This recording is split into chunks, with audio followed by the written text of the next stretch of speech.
Karena sebenarnya namanya kita bekerja, kita membangun sesuatu kan, yang dibutuhkan sebenarnya kan selain kualitas kan juga konsistensi gitu. Iya, kualitas dan konsistensi. Nah, teman-teman tuh kadang mereka itu belum konsisten tapi pengen gede gitu loh. Oh. Nah, itu yang mungkin yang jadi banyak mereka udah sadar tapi mereka juga nggak mau melakukannya gitu.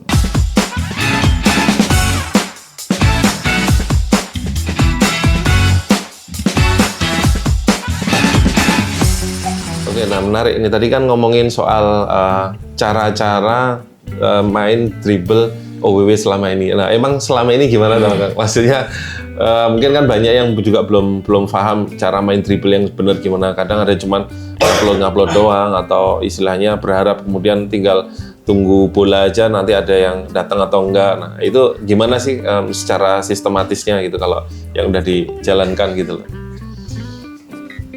Sebenarnya aku ngomong gini pasti banyak yang nggak puas.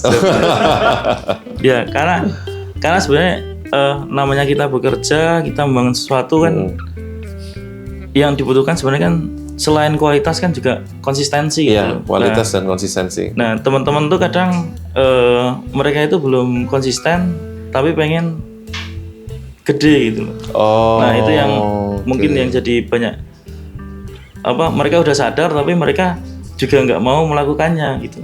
Nah, sedangkan di One Week Wonder sendiri kita emang cuma dari awal sih. Jadi metode Mas Almond yang tadi disampaikan itu kerjaan tetap harus ada, tapi bangun portofolio tetap juga harus ada. Itu sebenarnya OWW dulu di awal-awal juga nerapin seperti itu. Jadi ketika satu orang dikasih project satu, selesai, lanjut portofolio, besok project lagi, selesai. Jadi alokasi portofolio itu bisa 1-2 minggu semua untuk satu orang. Oh gitu. Ya dulu itu seperti itu. Jadi biar kita gedein nama dulu lah. Intinya ketika kayak gajinya dari klien itu bisa buat nge-backup gaji teman-teman, dulu aku seperti itu. Jadi tak bakar buat bangun portofolio. Ya. Jadi karena aku yakin ketika kita konsisten, insya Allah juga naik lah. Ikhtiarnya di situ sih.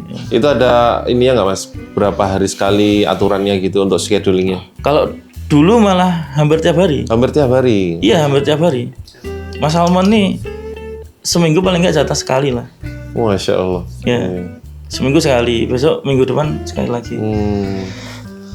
Jadi walaupun dulu timnya cuma 8-9 orang gitu, 1 bulan bisa hampir full untuk shootnya, karena emang kita prioritasin buat portofolio dulu, terus project gitu. Oke. Dan itu memang tetap fokus quality ya, nggak terus kemudian kayak tanda kutip nyepam gitu ya? Iya, enggak. Kita emang untuk saat ini pun juga kita ketika nge-shoot ada reviewernya juga. Reviewernya gitu. galak juga.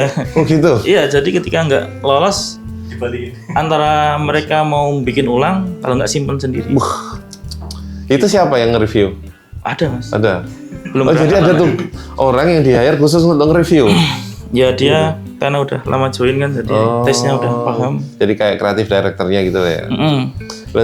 Gini Mas, tapi flow-nya itu gimana? Apa saat bikin karya itu bikin sendiri briefnya atau temanya atau stylenya gitu masing-masing desainer sendiri, terus nanti baru di-reviewkan, atau itu gimana? Ada ketentuan misalkan tim riset sendiri tuh ngasih ini ya temanya untuk boleh ini gini-gini nanti kan gitu. Gimana kalau? Sebenarnya panjang ini kalau diceritain ini. Ya garis besarnya aja. Jadi kalau di OWW sendiri sebenarnya gini, kita kan ada PM ya. Ada PM. Terus data inquiry kan tiap bulan juga masuk. Anggap aja sehari 1 inquiry lah, nggak salah. Oke. Kalau 30 kan berarti 30 hari kan 30 inquiry. Ya kita baca aja dari situ kira-kira inquiry apa sih yang rame buat ini. Gitu. Oh ternyata yang lagi rame anggap aja finance gitu. Ya udah kita tembak keyword finance gitu. Masya Allah. Red gitu. Kira-kira apa aja yang trending top 3, top 5 gitu. Ya udah, teman-teman kasih tema buat anggap aja bulan Juni. Temanya ini. Monggo dibikin, mau bikin apps, landing, bebas lah. Nah, nanti quality controlnya ada. Ketika pas sesuai schedule-nya ternyata quality-nya belum mencapai ya, ketika ada backup dari teman lain yang udah ready ya diisi slotnya. Tapi ketika nggak ada ya wes skip gitu. Jadi kalau sekarang nggak begitu mikirin tiap hari wajib upload gitu. Paling nggak setiap minggu ada. Oh, setiap minggu ada. Ya. Entah 1 entah 2. Siap. Itu kalau misalkan kayak apa namanya? Tadi ngomongin riset apa ya? Bikin case study. Sebentar. Kalau di apa namanya? Kalau di Slapixel sendiri itu apa namanya, ada ciri khas idealisnya nggak sih yang membedakan sama branding lain ya, maksudnya agensi lain kayak gitu. Apa sih yang menjadi value-nya selain ya kalau kita ngomongin subscription service kan juga ada ya gitu. Nah itu apa sih yang membedakan? Yang membedakan sebenarnya ini sih, kembali lagi aku dulu ini apa namanya, manut arahan awalnya lah Mas Piko sama Mas Salmon gitu kan di Pasrahi ini intinya eksplorasi buat apa ya, tujuan dari ya Mas Piko pengen kembangin ini kan juga memperluas possibility gitu kan, branding dan graphic design gitu. Kalau kita sih pengennya apa ya, memperluas di media-medianya gitu sih, kita eksplorasi media, makanya kita kadang main di cetak gitu kan. Kalau WW gitu kan selama ini fokusnya ke digital gitu. Berarti desain packaging juga gitu. Ya, kita coba explore dari branding tuh kita turunin kemana nih selain UI gitu.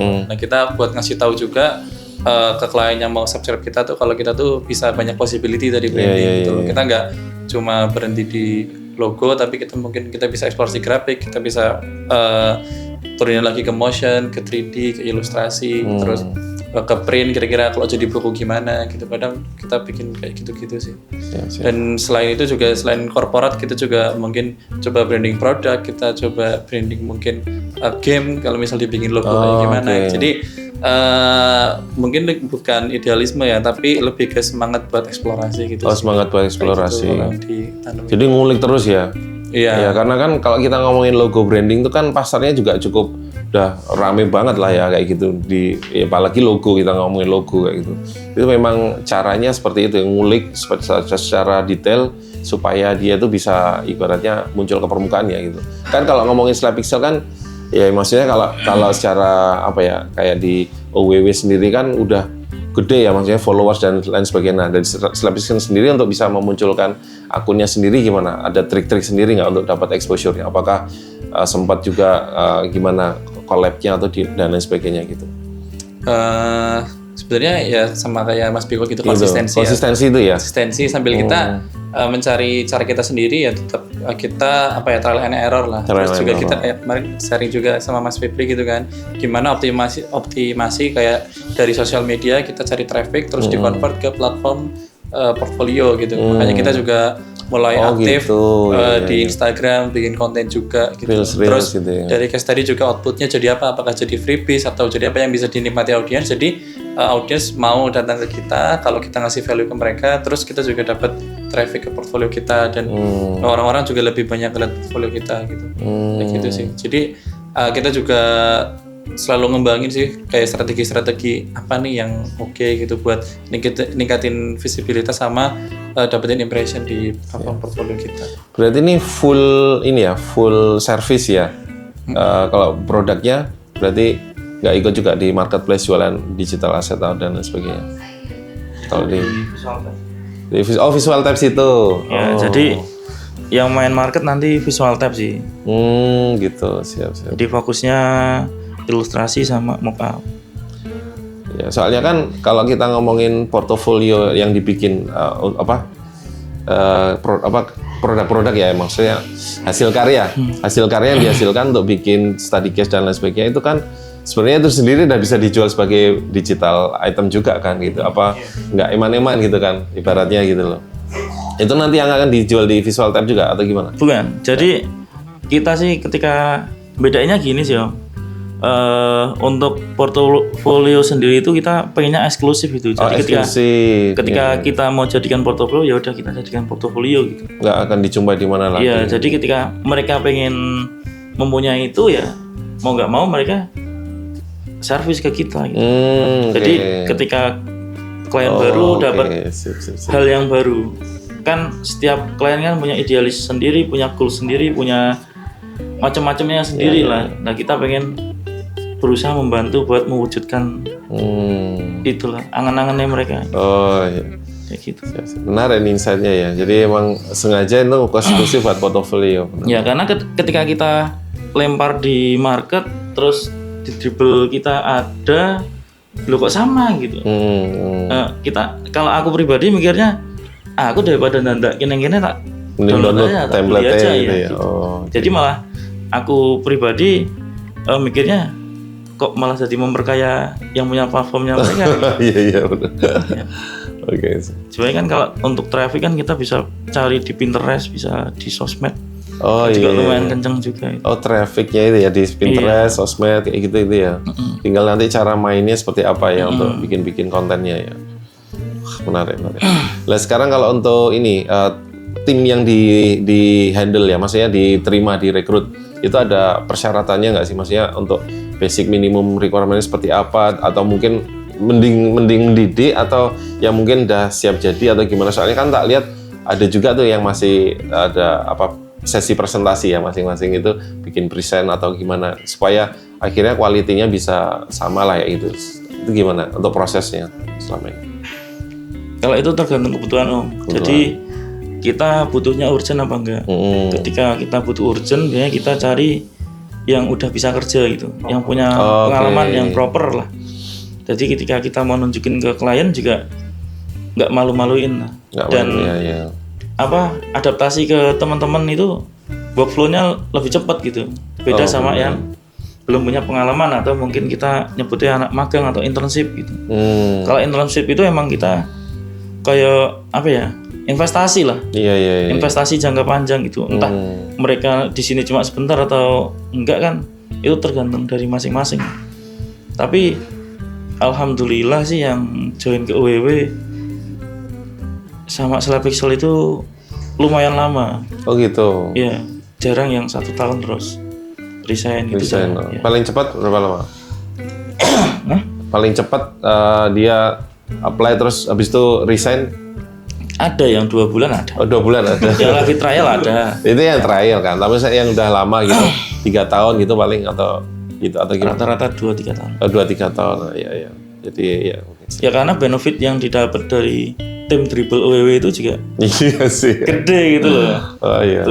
Dan itu ketika mereka nge-shoot untuk individual belum tentu dapat impression segede itu.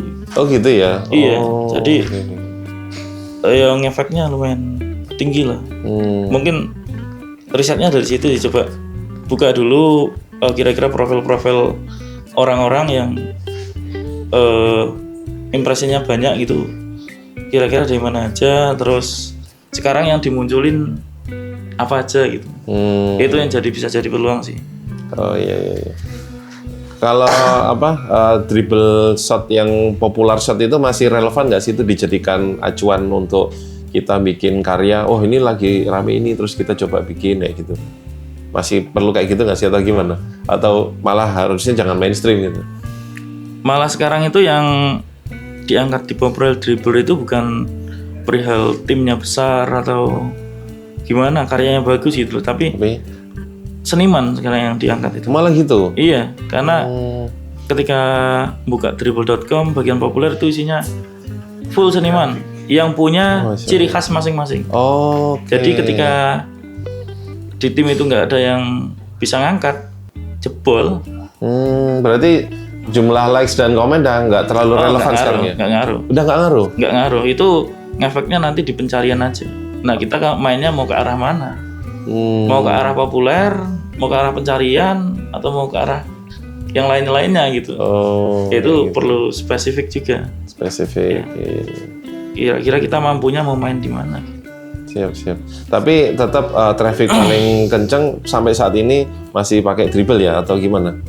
Karena mainnya cuma di dribble loh. Oh gitu ya? Iya. Spesifik memang ya? Iya. Benar-benar diulik ya? Iya, jadi... Dan ini masih prospek ya? Katakanlah ini kalau nanti ada, wah coba mau ikut dribble. Prospek banget. Masih ya? Walaupun udah segitu banyak yang join dan sebagainya, ada saran nggak maksudnya gimana untuk step-stepnya kayak gitu? Traffic dribble itu masih paling tinggi dari platform yang lainnya. Dari Behance, dari Shadowless, apalagi uplap yang baru itu udah dribble tuh traffic paling gede. Gitu. Nah, ketika kita bisa nyari impression yang banyak, insya Allah inquiry tetap masuk sih. Gitu. Tapi untuk yang baru-baru masuk gitu, ya jangan buru-buru. Jangan buru-buru. Ya, fokus ke quality. Fokus ke quality dulu, terus sekarang metodenya mungkin lebih ke sharing-sharing ke sosmed dulu, cari traffic dulu. Beda kayak yang dulu, karena emang udah nggak masuk recommendation. Like itu udah nggak ngaruh sama sekali. Mau iya toh, mau pakai grup berapa aja untuk grup likes. Mau dibom like kayak gimana, komen 1000 pun nggak ngaruh. Oh iya toh, nggak ngaruh. Jadi sekarang apa ya, mungkin kayak mereka handpick ya, jadi ada admin untuk nge-review masuk ke populer juga mungkin ya. Jadi gitu ya. Jadi ada rankingnya sekarang. Ada ranking by si dribblenya sendiri.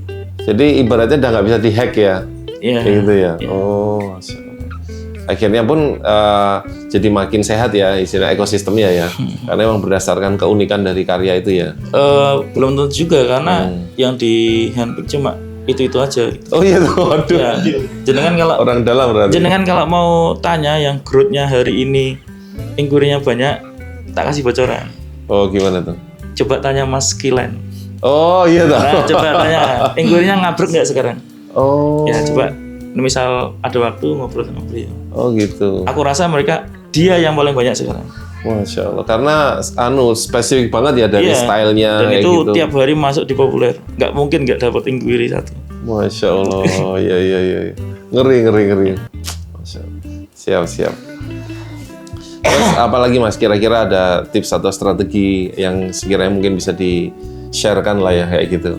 Apalagi kalau kita ngomongin logo designer gitu kan, itu kan ya awal-awal ya rata-rata itu biasanya graphic design itu terus awalnya bikin logo kayak gitu kan, terus ya udah nyoba ngontes atau apa kayak gitu. Nah kalau dari Mas Salmon sendiri ada nggak versi dari Mas sendiri untuk kira-kira masukan untuk buat teman-teman yang lagi mencoba mulai kayak gitu, terus apakah terus ya tadi Mas Piko sempat bilang bikin karya, tapi kan bikin karya kan juga harus ada guideline-nya lah ya, supaya dia tuh secara path-nya tuh dia tertata lah gitu loh. Oh arahnya benernya sini nggak, supaya nggak serampangan, dan apalagi kita ngomongin copyright segala macam yang itu rawan lah ya sekarang kayak gitu. Gimana, ada masukan gitu nggak Mas? Ini khususnya buat pemula atau buat semua? Ya baik pemula maupun yang sudah jalan juga dan lain sebagainya gitu. Nggak apa-apa sih.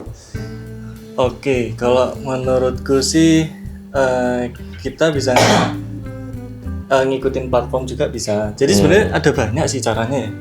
Jadi misal kalau di platform Dribble itu ada misalnya meta cara populernya kayak seperti itu, seperti kayak sekarang. Nah, kalau mau ikut-ikut kayak gitu bisa ngikutin meta Dribble, atau ya kita tetap sesuai kayak Mas Piko tadi bilang kan, bisa ngejar dari apa yang ada di populer, bisa ngejar dari search. Dari search ini penting juga. Misal kayak orang ngetik finance app, mau nggak mau kan itu keluar tuh semuanya. Jadi finance app ada nggak di situ. Nah kita ini bisa masuk ke situ nggak, ke populer situ nggak. Nah itu mungkin bisa dijadikan target sih menurutku. Namanya target keyword. Oh target keyword. Jadi kita target, kita mau di keyword ini kita ada di situ nggak, di keyword ini ada apa nggak, kayak gitu platform. Jadi ya menurutku tiap platform cara mainnya beda. Nah jadi mau nggak mau kita harus research gimana cara platform itu bekerja. Misal kalau di Behance beda lagi, nanti mungkin di Pinterest mungkin bisa beda lagi ya gitu.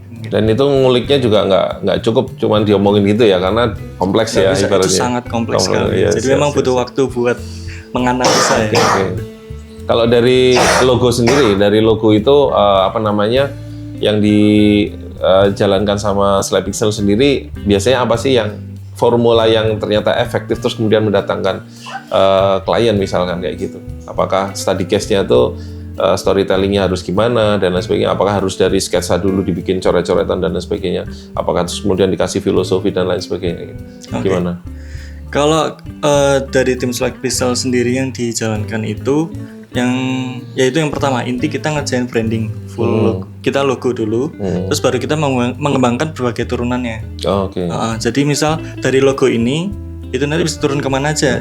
Apakah bisa turun ke media cetak mungkin, atau cukup di media digital aja. Nah itu kita fokuskan dulu dari awal. Ini portfolionya mau kayak gimana? Nah itu, gitu mungkin.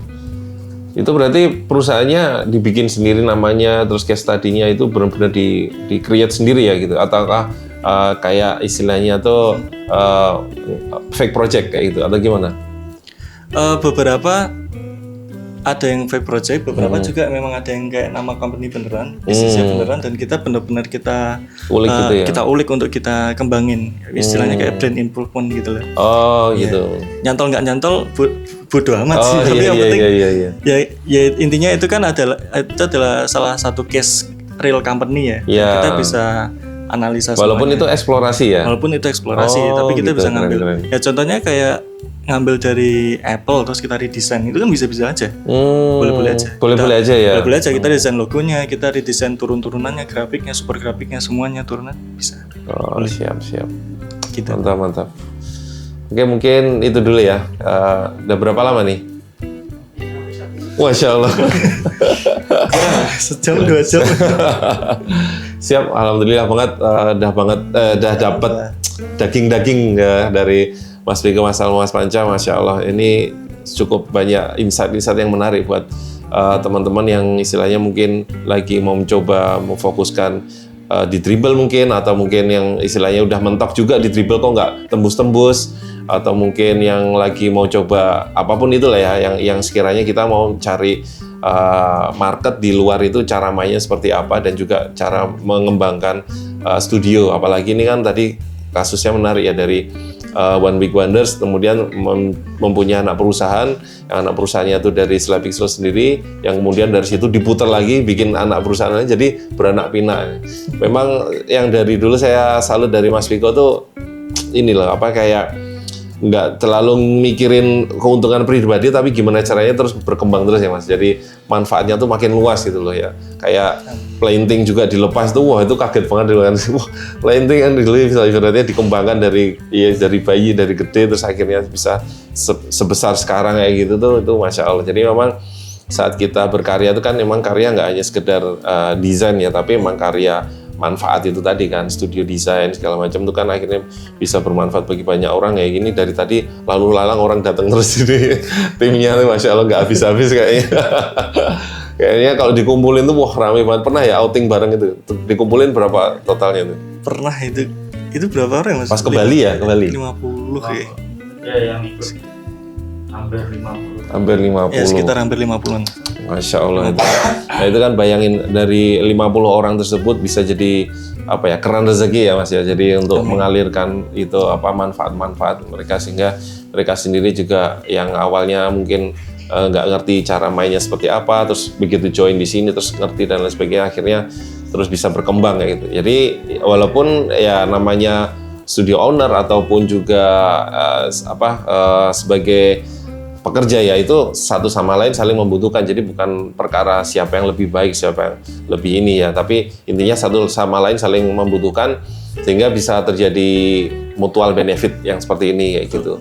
Di satu sama lain tuh bisa terus masing-masing berkembang kayak ini OWW nih, karena memang yang saya mengamati, menganalisa itu dari sekian banyak tim dribble itu salah satunya OWW yang cukup pesat lah ya, yaitu perkembangannya. Kalau dibandingin ibaratnya sesepuh-sesepuh yang juga mungkin udah terjun itu kan terus ini berkembang terus gitu ya. Mungkin dari Mas Viko atau Mas Salmon, Mas Panja ada closing statement ya, quote-quote gitu. Monggo. Sikat akis. Jadi mungkin kalau untuk aku sih mungkin pesannya buat yang baru mau mulai gitu. Jadi sekarang kan ilmu itu kan di YouTube udah banyak banget gitu. Itu dia. Dan di kayak bootcamp, kelas itu udah banyak banget. Tapi kadang ketika kita tidak ada mentor itu pasti rasanya kurang lah. Jangankan belajar dunia gitu, agama aja kan kita juga butuh guru kan. Nah, ketika buat teman-teman ini, ketika punya kesempatan buat join ke sebuah tim, aku harap sih jangan disia-siakan, karena dari sana kita bisa belajar dari teman-teman lain dengan adanya silaturahmi yang banyak, semakin banyak kan bisa jadi keran rezeki juga dan semoga bisa jadi mentor itu sendiri. Jadi ilmunya jelas, alurnya dari mana aja. Sudah sama terbukti kayak, ya sama kayak belajar agama gitu sih. Masya Allah, siap. Oke, siap. Makasih banyak teman-teman. Alhamdulillah Gearbx Studio kali ini di Slap Pixel dan OWW sudah berakhir. Sampai jumpa nanti di pertemuan selanjutnya yang insya Allah akan kasih insight-insight bagus lagi buat mengembangkan industri kreatif di Indonesia, negara kita tercinta gitu. Oke, sampai jumpa. Terima kasih semuanya. Assalamualaikum warahmatullahi wabarakatuh. Masya Allah.